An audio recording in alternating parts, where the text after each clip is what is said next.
அது எப்படி நடந்தது? How did you pitch it to him? நான் இது அவருக்கு பிச் பண்றதுக்கு முன்னாடியே நான் ஏடியா இருக்கும்போதே இது எழுத ஆரம்பிச்சிட்டேன் இந்த கதையை. ஸோ நான் அப்பப்போ ஏதாவது கேட்பாரு, என்ன எழுதுறீங்க அப்படின்னு கேட்பாரு. அது சொல்லும் போதே நான் ஏதாவது ஒன்று சொல்லுவேன், அது வேலைக்காவதுமா இது வேலைக்காவதுமான்னு சொல்லுவாரு. நாங்களாம் எப்பவுமே அவர் கதை கேட்டாருன்னா பதட்டமா தான் போவோம், because he's very brutal with his feedback. நான் இது சொல்லும்போது ஒரே ஒரு செகண்ட் பாஸ் எடுத்து இட் பிகம் ஃபில்ம் அப்படின்னு சொல்லிட்டு அவர் நடந்து போயிட்டாரு. ஸோ அப்போ வந்து கொஞ்சம் it gave me a lot of encouragement to pursue this script. அது முடிச்சுட்டு நான் வந்து ஒரு ஓடிடி பிளாட்ஃபார்முக்காக பிச் பண்ணேன்.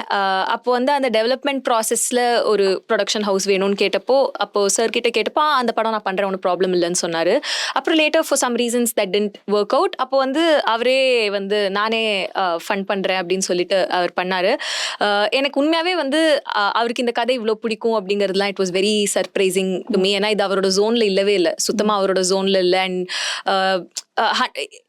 It's not a film that he would even watch.